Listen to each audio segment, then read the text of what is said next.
Welcome to the October 18th, 2017 Planning and Zoning Commission meeting. At this time, I would request that everyone please turn off any of your electronic devices and then please stand for the Pledge of Allegiance. I pledge allegiance to the flag of the United States of America and to the republic for which it stands, one nation, under God, indivisible, with liberty and justice for all.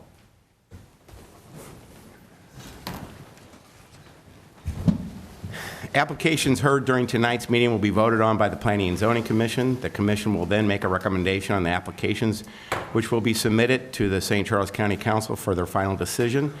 The individual items and bills for this evening's applications are scheduled to be introduced at the Monday, November 13th, 2017 County Council meeting.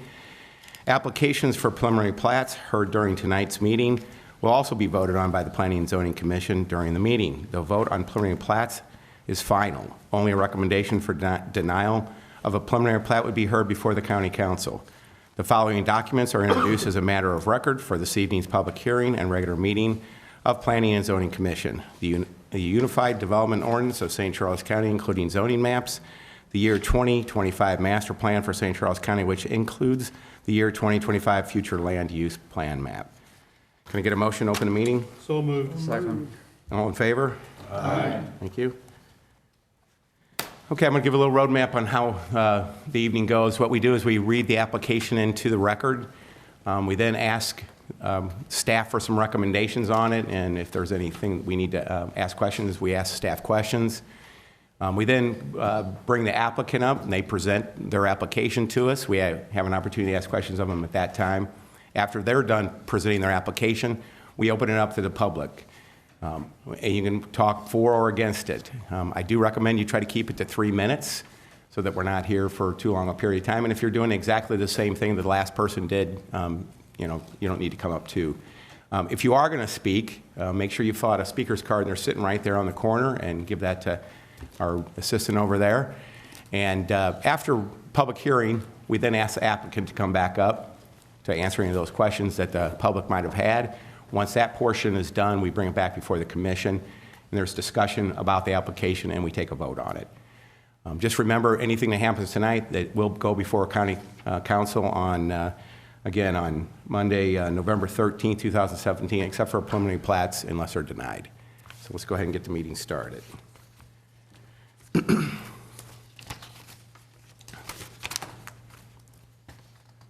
we have any changes to the agenda tonight? Is there anything, any changes to it? Anything tabled? No. Okay. Okay, let's start with rezoning RZ 1711. Its applicant owners is James Parr and Urban A. Parr and Darlene R. Parr Revocable Living Trust. The applicant is Tom Parr. Current zoning is A Agricultural District, 5-acre minimum lot size. Requested zoning is RR Single Family Residential District, 3-acre minimum lot, and the area is 7 acres. The location is on the east side of Parr Road, approximately 3,900 feet north of Highway A near Wentzville, and it's in Council District A. Staff? All right, could we switch over to the maps, please? All right, this is actually 2 properties that consist of a total of 7 acres located on the east side of Parr Road. The current zoning, as you can see right now, is A agricultural with a minimum 5-acre minimum lot size. What the applicant is asking for is a rezoning to RR, which is the 3-acre minimum lot size, in order to divide the 2 properties, combine them and divide them into 2 minimum 3-acre lot sizes. As you can see from the 2025 master plan land use designation, this is low density residential area, which the RR would definitely fit into and be accepted in. The lot sizes too are similar to surrounding property owners. And while they remain agricultural, they are primarily used for residential purposes in that area. So with that, staff is recommending that this be approved. It is consistent with the surrounding properties and is in line with the future land use plan for the area. Thank you. Any questions for staff from anybody up here? Seeing none, I'll go ahead and ask the applicant to come up before us if they're here.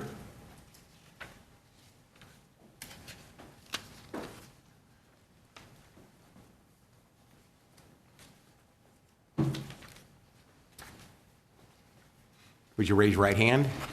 You swear to tell the truth and nothing but the truth? I do. And state your name and address for the record, please. My name is Tom Parr. My address is 167 Kyman Lane, Old Monroe, Missouri. Okay, go ahead, Tom. I'm filing on behalf of my mom, who still lives on the property. Like as was admitted a while ago, the purpose is to split it off into 2 properties. My sister wants to build a house there. Simple as that. Okay. Any questions for Tom? Okay, thank you. We're going to go ahead and open it up to the public. Is there anybody in the room who wants to speak on behalf of this? We're going to open it up now. If not, we're going to close that. We'll go ahead and close it and bring it before this commission. Any discussion on it? Seeing none, can I get a motion? Second.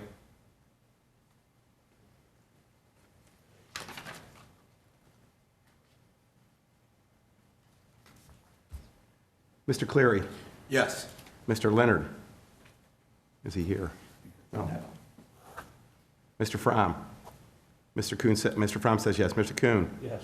Mr. McDonald? Yes. Mr. Klinghammer? Yes. Mr. Setley? Yes. Mr. Griffin? Yes. Mr. McBride? Yes. Mr. Ellis? Yes. That passes. Thank you.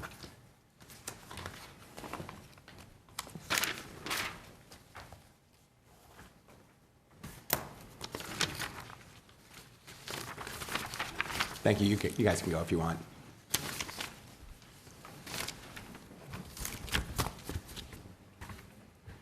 Our next application is a rezoning RZ 1712.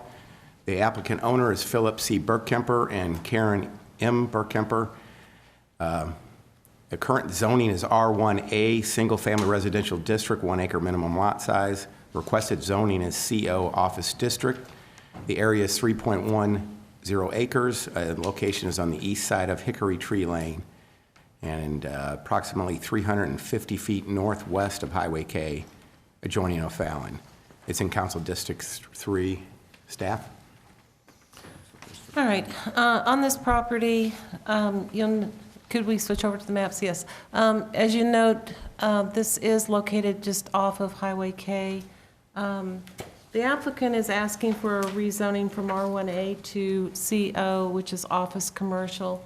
Office commercial generally is something like a medical office or an office facility with less traffic than what the land use plan calls for, which is high-density residential. Use of that nature is typically between the 8 hours of 8 to 5 and is a much lower car count and traffic count in that use. As I noted, the land use plan calls for this to be high-density residential. And again, I'm just noting that the office commercial that they're asking for is a less, don't want to use the word dense use, but there's less traffic, car traffic, there's less noise in the evening. There's some advantages to that. The problem that staff has noted with this property, which would have to be addressed during the site planning time, is the access. It is via an easement at this time. The applicant has been told and explained that we would have to work basically with the city of O'Fallon and MoDOT to come up with a better access point and maybe combine some of these businesses together in terms of their access point onto Highway K. So that is noted. Robert has been in touch with the city of O'Fallon in regard to this, and we have made note of that to the applicant. With that, Planning and Zoning does recommend approval to the office commercial, while we're noting that there is no retail commercial in this. It is strictly an office commercial use. So staff is recommending approval. Any questions for staff? Do you have any idea of like how many improvements, or I guess how much square footage could be in building versus parking on something like this? Because it wouldn't necessarily be one use, it could be multiple offices, correct? It could be, and during the site planning time, that is where we would address the parking, the number of parking spaces that would be required. And we'd also want to note, too, that we would have some separation of use from the residential district. There would be some landscaping and possible fencing requirements, to keep it separate from any distraction to the residential area. Right. Now, the residential area that's beyond that, since they do share that easement in common, would there be a requirement for a separate driveway for access to this parcel? They would be required to continue that easement back to those properties. Okay, but it would not be a separate one designated for just this area, correct? We would probably work on, if we had to move the easement someplace else, they would have to record a new easement, Right. but we would just require that an easement still be granted to them. Okay, thank you. Any other questions?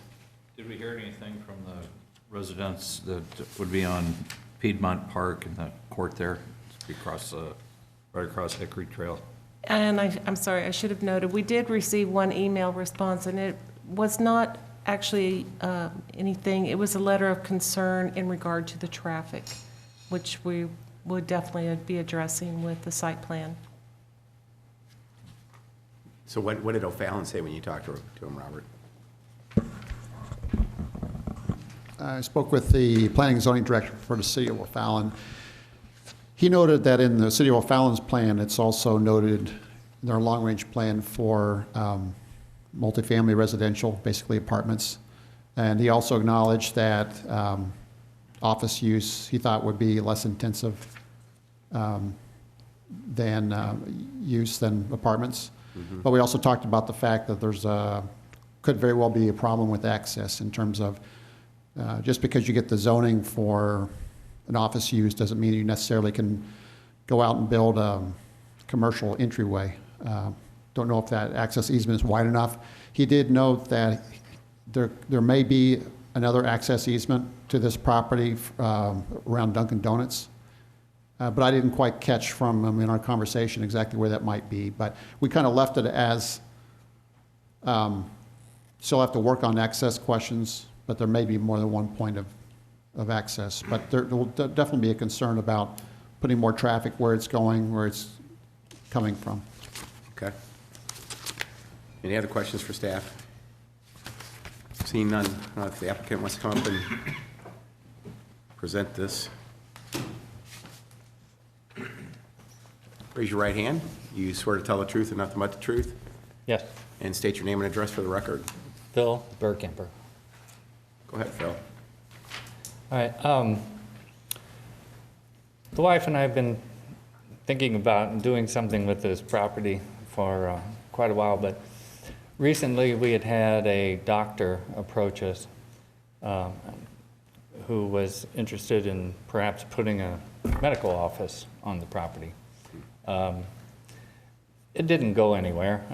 The negotiations fell apart, but at the same time, the wife and I were talking about it, that maybe if it was zoned for a commercial office, and maybe if we knew how much it would cost. The doctor expressed interest in knowing how much it would cost to put better road access to it too. So we talked about doing this rezoning, and then I also contacted a company about having the road, Hickory Tree Lane, converted from a single lane to a double lane. And I got a couple quotes on that. And so we just thought we'd just be prepared in case another doctor came along and expressed interest in the property. How long have you had the property? Since 1982. Oh, wow. Okay. Any other questions for Phil? Thank you, Phil. Sure. We're going to go ahead and open up the public. Is there anybody in the room who wants to speak on this matter? can come forward now.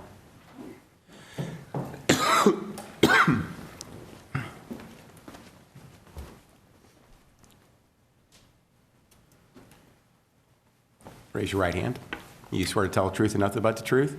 Yes. And state your name and address for the record? Elisa Zig. Would you like the address of my personal home or? Whichever one you want to give. Okay, 6730 Hickory Tree Lane, O'Fallon. And it's Elise? Elisa, Lisa. E-L-I-S-A, and then Zig, Z-I-E-G. Okay, go ahead. Hi, I am the executive director of the Sparrow's Nest, and we are located just past 6714 at the end of that, right where that little hand is. And we are neither advocating for or against this change. We just simply wanted to provide additional information. We are a teen maternity home for homeless, pregnant, and parenting teen moms. So with that, we love our little haven right there, and we'll happily comply with anything that does come. But we did want you all to know that we are located at the end of this easement. Okay. Any question for Elise?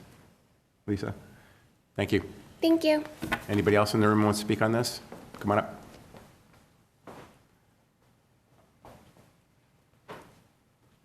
Raise your right hand for us. You swear to tell the truth and nothing but the truth? I do. State your name and address for the record, please. Name, David Wilson. Address, 5 Palladio Park in O'Fallon, which is one of the residences adjacent to the proposed rezoning. Okay, go ahead. So I'm here to speak on behalf of myself and also some of the neighbors who are immediately adjacent to the property that weren't able to attend due to childcare and other conflicts.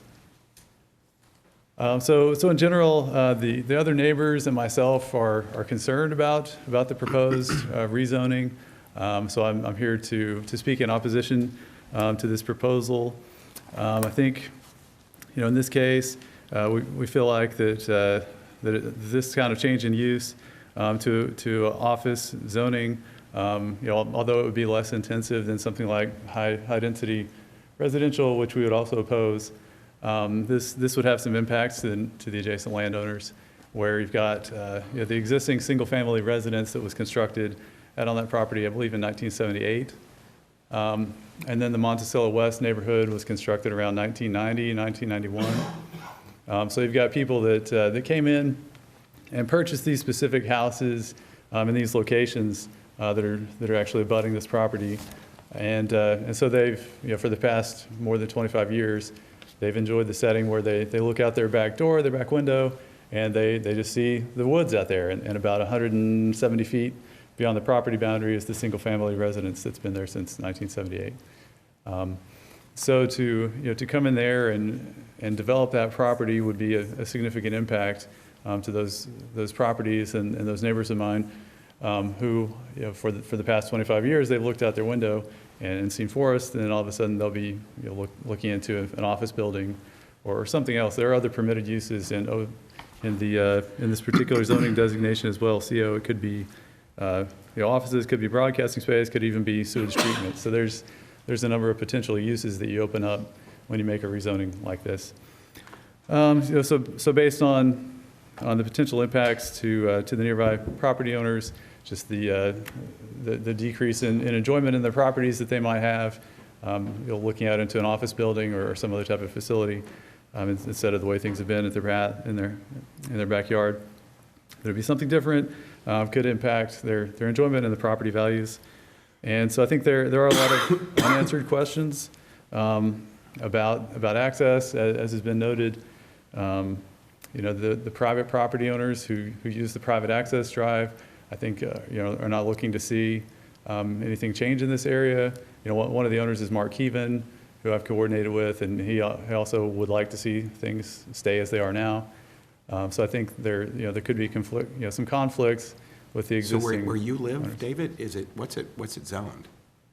Residential. And is it R1? A? Yeah. So it's Well, 20,000? Is that what it is? I'm not sure what the exact What- designation of my property. Do we know what his? He would be in the city of O'Fallon. Oh. Yeah, I'm so in the it's a little city. bit different What- zoning. I had a question, David. That you mentioned some of the other people, folks that you had talked to that couldn't be here. Where are you specifically on the map in relation, and the people that you had talked to? Okay. Is this the map? But you can, if you want to take the microphone, otherwise she should be able to point to it.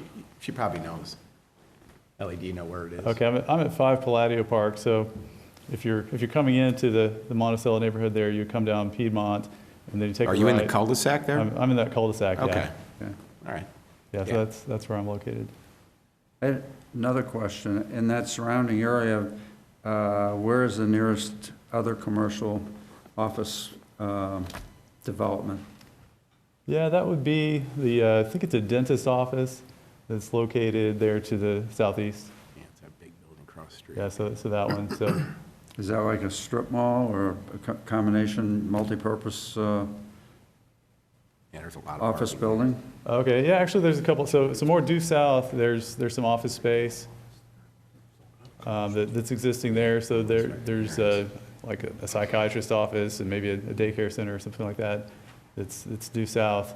But this would really be the first development that's immediately adjacent to the homes in Monticello West. Are the other ones on more of a well-traveled road use rather than, Yeah, the other ones either have a direct driveway off of Highway K, in the case of the dentist office, or access is provided by, from that stoplight going into where Brewski's is and Yateem Legacy. are there other, these other developments, are there vacancies in those facilities? I'm not sure about the present time. There certainly have been vacancies periodically in the existing shopping center where Brewski's is located, and also those offices, I believe, that are adjacent. So how many neighbors did you find in opposition? My immediate neighbors, the Barnes family, were in opposition. Also, Mark Keevan, who is one of the other private property owners that's served by Hickory Tree Lane, further up the road, was also not in favor of a change in use here. And the other neighbors, I don't really talk to that are immediately adjacent. Thank you. Is there a buffer between you and the fast food places that are right on K there at this time? Any kind of trees, or was anything built there between you and Yeah, I got that. I think it's a Dunkin' Donuts that's right there?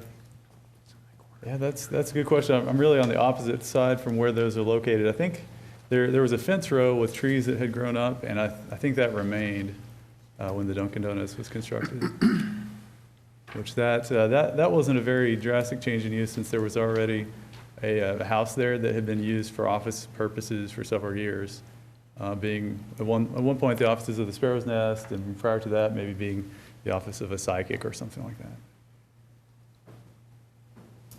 But this change in use, it would be markedly different from the existing use and the way things have been historically in this area. But you don't see it as a benefit, though, because it's going to have less density. I mean, there could be apartments in there, or we could change the zoning to you're going to be, in how many acres it is, we could put, well, if it's only for an acre, but if you change the actual zoning to something else other than acre lots, I mean, you're talking, you could put 5, 6, 7, 8 houses in there, I don't even know. You'd have a lot more density then. Well, yeah, understood. I think we have to look at the uses proposed at the particular time. So now we have to compare what's existing out there on the ground. Would you be, because you said you're against even residential back there?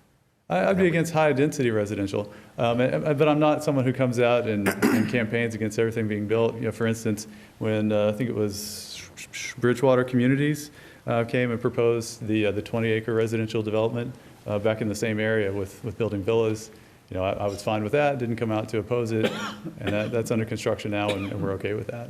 Yeah, because that whole area could be just pure residential. Also, I note that the Sparrow's Nest is a neighbor of ours. They've been great neighbors. Yeah. We've been supporters of them, and things are going great with them. Yeah, okay. Any other questions for David? And just maybe a question in terms of access. I'm just interested if the applicant has a plan in terms of securing that easement or providing access.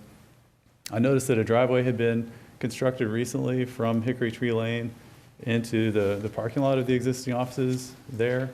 And so I don't know what the intent or the purpose of that was. I doubt it would meet the county's requirements in terms of access to this kind of property, Okay. being something like 15 feet wide and with about a 15% grade. We'll ask him when he comes back up. Okay. Yeah. Thank you.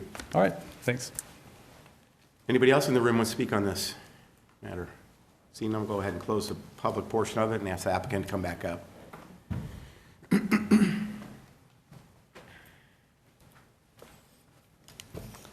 So you heard some of his concerns. He lives right behind it. Yeah.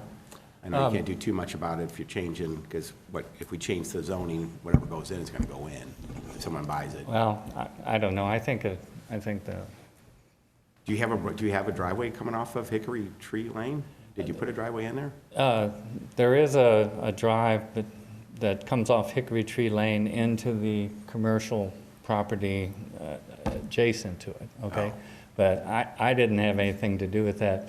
The gentleman that he mentioned before, Mark Keevan, who also shares the easement that goes back on Hickory Tree Lane, he called me a few weeks ago to tell me he was putting that little connector device in there so his wife could get out on Highway K a lot safer than she was getting it, trying to enter Highway K from Hickory Tree Lane. So he had contacted Jim Knaust, who owns the commercial property adjacent, and asked him for approval to go ahead and put in a little concrete connector. He did. Mark just called me and said, hey, I did that. I didn't think it'd impact you or anybody else. It was just for the safety of my wife. I said, I don't But it care. wasn't, you didn't put it in, it was Mark Keevan. Yeah, no, Okay. yeah, Mark did it. Okay. So, and then I actually spoke to Mark a few weeks ago when he told me about putting in the little concrete connector there, and he had seen the sign about the, this meeting tonight.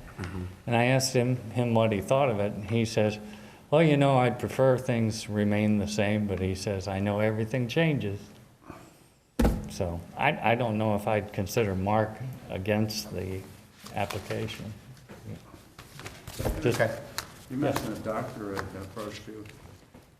Were you soliciting other people with the potential changing of zoning? No, I haven't You're going solicited through a real anyone. estate broker? Nothing, Okay. nothing. So if you get this changed, how are you going to proceed to find other possible tenants for this project?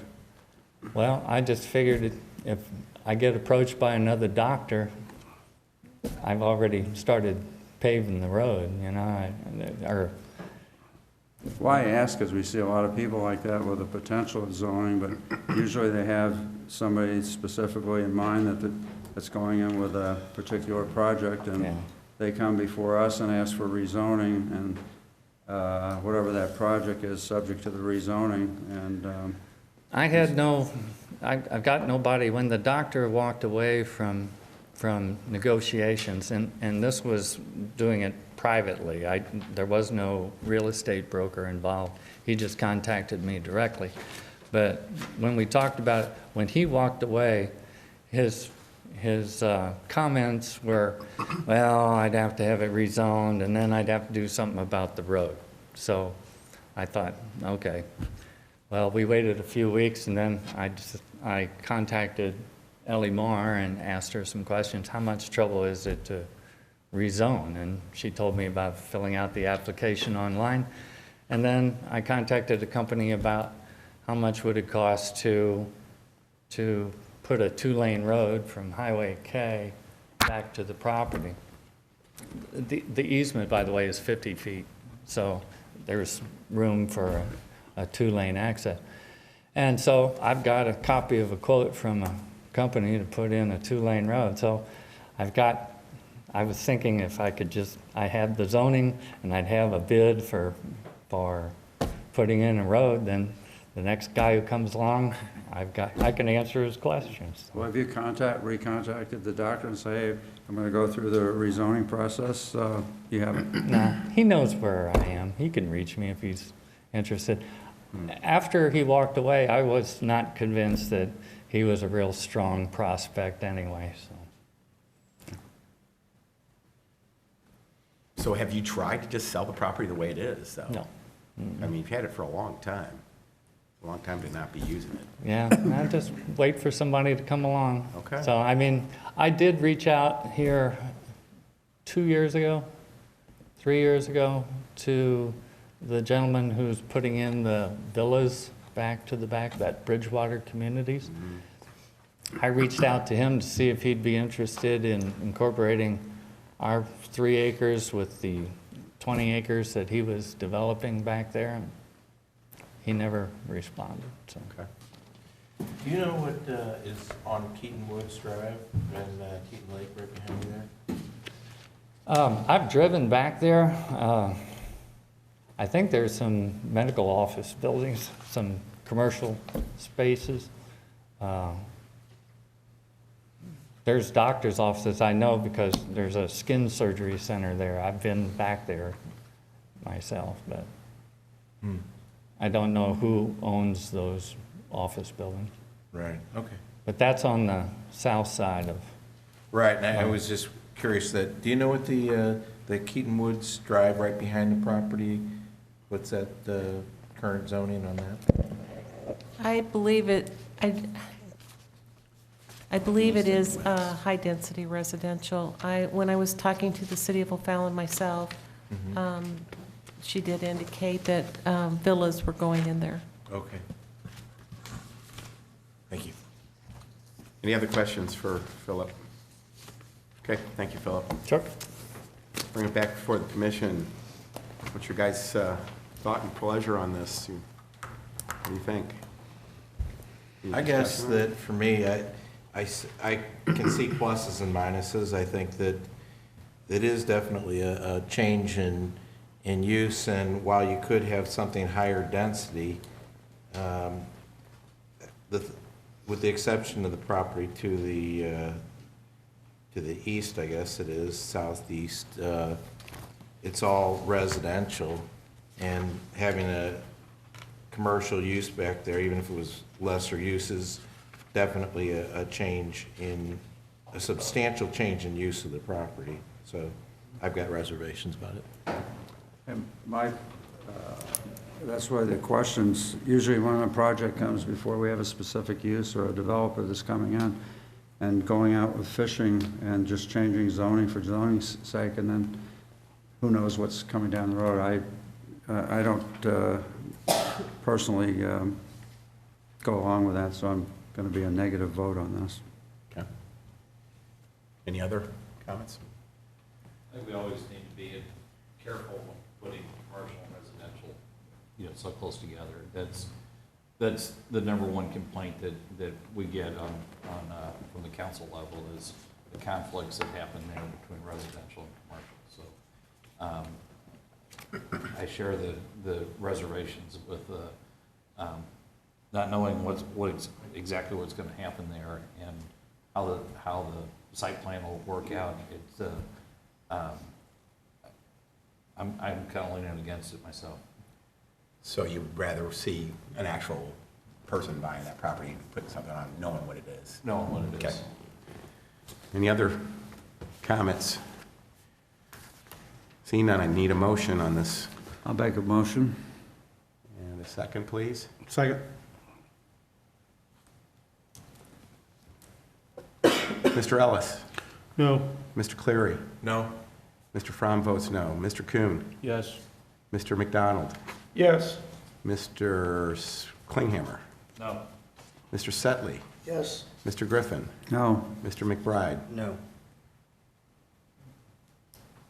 6-3-6, so that failed. It will go, you do have an opportunity to bring it before the county council. They can override our denial on this, so you still have a chance at the May 17th, I think it was, county council meeting. And you might want to talk to Mr. Klinghammer when you get a chance too, if you're sticking around today. So you can see what some of the concerns were, Philip. They really want to see something up here, more what you're putting in, so that we have a better idea than just changing the zoning on it. I know, but when you change the zoning, we want to see if there's something going to go in, that's all. That's what the concerns are. So, thanks. All right, let's do the next one.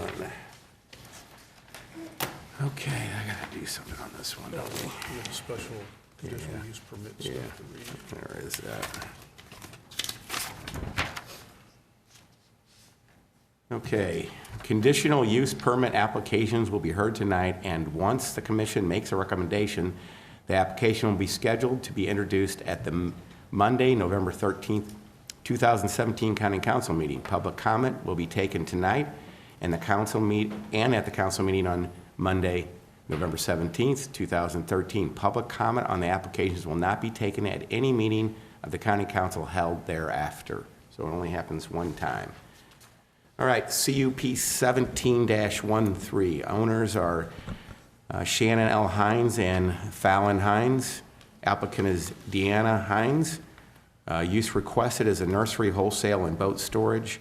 The property zoning is A Agricultural District, and the area is 6 acres. Its location is on the west side of Hopewell Road, approximately 1,700 feet northeast of Terrace Lane, Lee Lane, near O'Fallon, and it's in Council District 2. Staff? Thank you. The Hines are applying for a conditional use permit for retail nursery and boat storage. And I would note that in 2010, the same applicants applied for and received this exact same conditional use permit.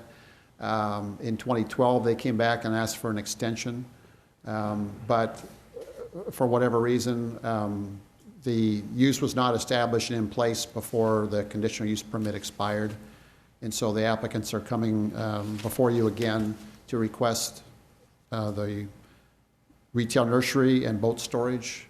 And you'll note that in your packet, there is an actual site plan that they applied for following approval of the conditional use permit, had approved by the county. We even have in place an easement for stormwater, there's an area up front where water running off of these two properties for the boat storage and the nursery would go into an area for a rain garden. So they're really pretty much set up for this particular use. And what they're asking for is for a renewal of the permit that was approved before. In your staff report, the staff report contains the criteria that you already use for conditional use permits, and I'll just quickly characterize them for the benefit of the commission and the audience. But it asks the questions: will the use be detrimental to or endanger public health, safety, and general welfare? Will the conditional use be injurious to the use and enjoyment of other property in the immediate vicinity? Will it harm the aesthetic and/or scenic values of the vicinity? Will it substantially diminish or impair property values in the neighborhood? Or will it impede the normal and orderly development and improvement of surrounding property?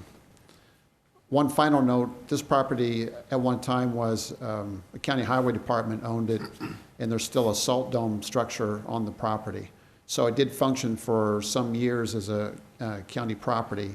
And so the traffic generated by that particular use, I think, is actually going to be more than what they're proposing here for the boat storage and the retail nursery. With that, staff is recommending approval with 6 different conditions that you'll see in your staff report. Thank you. Any questions for staff? All right. Applicant want to come up before us?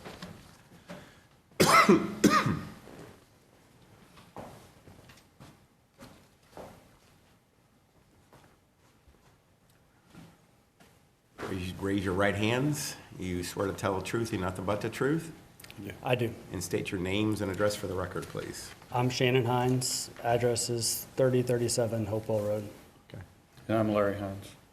Okay. You're at the same address? No, 161 Carlton Point Drive. All right, thanks. Go ahead, guys. Go ahead. Basically, we, for whatever reason, thought we had everything in order, and had our permit after we established that rain garden, which was pretty expensive as far as what had to go into it to be up to code, essentially. Got all that done and thought we were okay, and we weren't. They had already given us permission to put, land blocks for our mulch and did various other things. We just hadn't had any plants in there yet.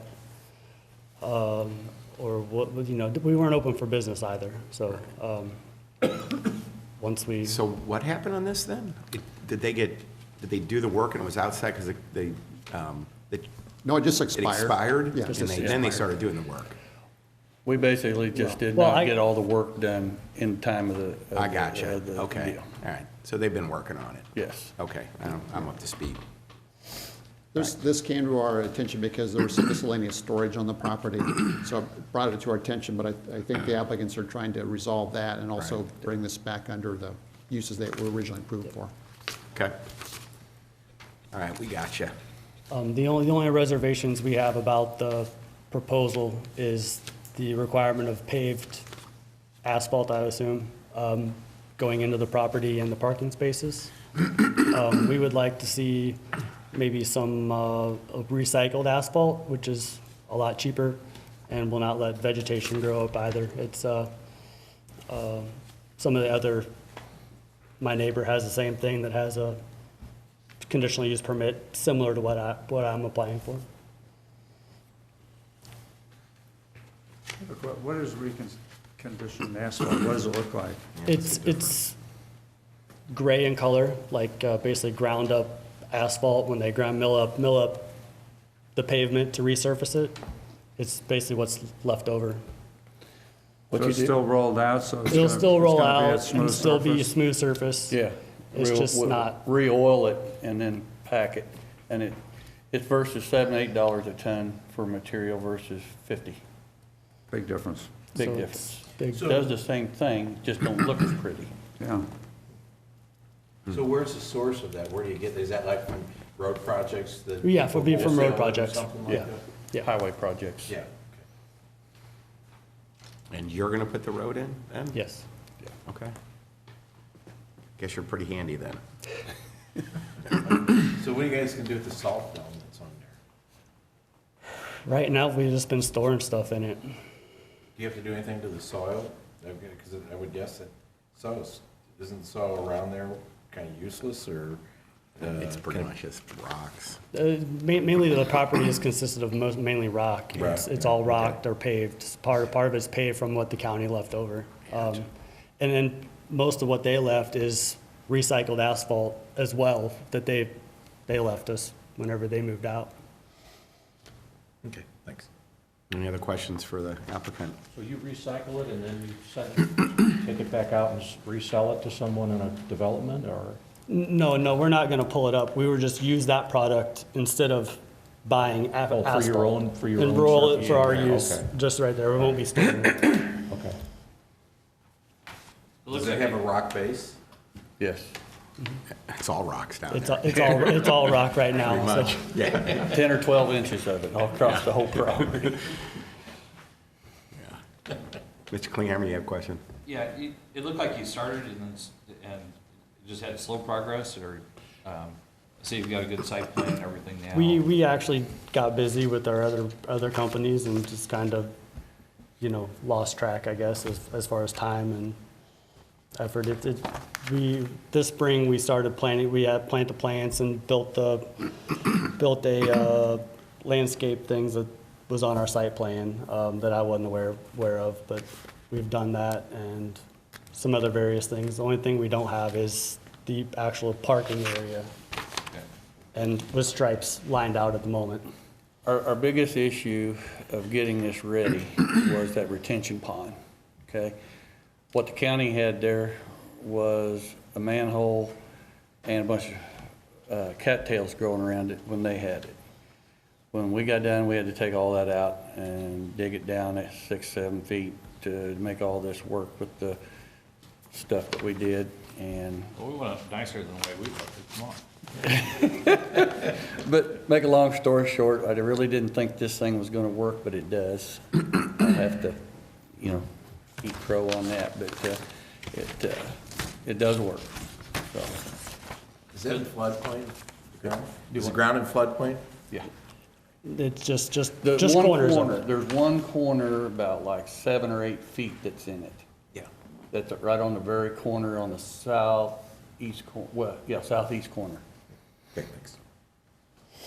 Robert, if we agree with their request to change, I guess it's the third condition, what exact language should we put in there to allow the recycled asphalt? Or just recycled asphalt? You know, the way it's right? described, I think it would classify as pavement. It Yeah. still, it still Sounds does? like it. Okay. Yeah, there's a cheaper type of paving, that some people, let's see, I'm losing it here. It's chip and seal, for instance. I don't know if it's, Basically. it sounds similar to that? Be similar. Yeah, right. And I think this condition only relates to the required customer parking, so we're talking about basically 8 spaces or somewhere around there. It's not like we're asking the entire property to be paved.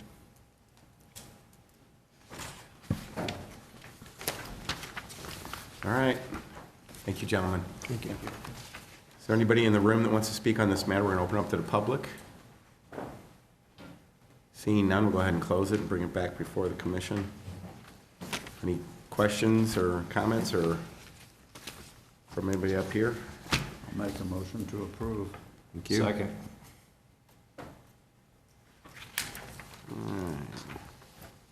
Mr. Cleary? Yes. Mr. Fromm votes yes. Mr. Kuhn? Yes. Mr. McDonald? Yes. Mr. Klinghammer? Yes. Mr. Setley? Yes. Mr. Griffin? Yes. Mr. McBride? Yes. Mr. Ellis? Yes. Okay. Thank you, gentlemen. That one passes.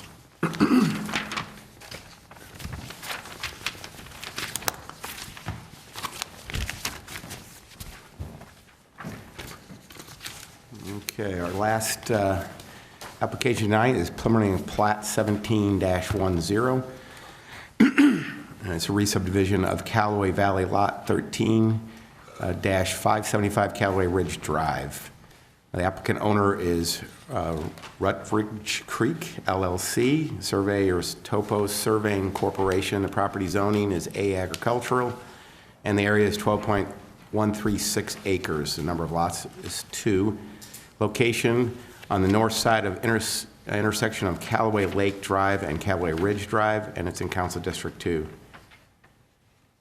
Do we need any staff on this? I just want to bring, why don't we just bring the applicant up? Yeah. Raise your right hand. You swear to tell the truth and nothing but the truth? I do. State your name and address for the record. Adam McCarthy, 612 North 6th Street. Go ahead, Adam. We're looking to subdivide this property we recently purchased into 2 lots to build a house for myself and my sister. I drove out there and I drove right by it. Okay? That place, I just went right by it. I go, where the heck is this? I don't know how I missed it. Anyway, okay. Any questions for Adam? All right. I guess, obviously, you just have to build it according to the subdivision Correct. regulations in terms of square footage and tree cover and things like that, setback lines, et cetera. Correct. Yeah, I know there's a concern about the 150-foot setback line on Lot A. And the subdivision, I would love to do a 50-foot setback line, but the subdivision requires 150 feet on Callaway Ridge Drive. So I've found in my experiences not to argue with neighbors who I want to be neighbors, and I'm okay with it. I don't believe we'll have to cut down any trees, in my opinion, at all. That's not my goal for the house that we're going to build. Well, how much is the drop off then if you go 50 feet back? 50 feet back? Or 150? 150 feet back, you're still in that meadow area. Okay. On Lot A. Lot B, you would not be. But Lot B, the way that the neighborhood rules stand, is not on Callaway Ridge Drive, and it can be 50 feet. Okay. So it goes back to the county rules. All right, any other questions for Adam? Thank you. Thank you. I'm going to open up the public. Is there anybody in the room who wants to speak on this matter? You can come forward now. Seeing none, we'll go ahead and close the public portion and bring it back before the commission. I'll make a motion to approve. I'll second it. Thank you. Mr. Fromm votes yes. Mr. Kuhn? Yes. Mr. McDonald? Yes. Mr. Klinghammer? Yes. Mr. Setley? Yes. Mr. Griffin? Yes. Mr. McBride? Yes. Mr. Ellis? Yes. Mr. Clary? Yes. I'll pass it too. Thank you. All right. Do we have any tabled items? We don't. Approval of the minutes, I need a motion for that. So moved as presented. All in favor? Aye. Opposed? Any other business? Seeing none, motion to adjourn, please. So moved. All in favor? Aye. Thank you. Good meeting. Karen is glad she didn't come. Good job.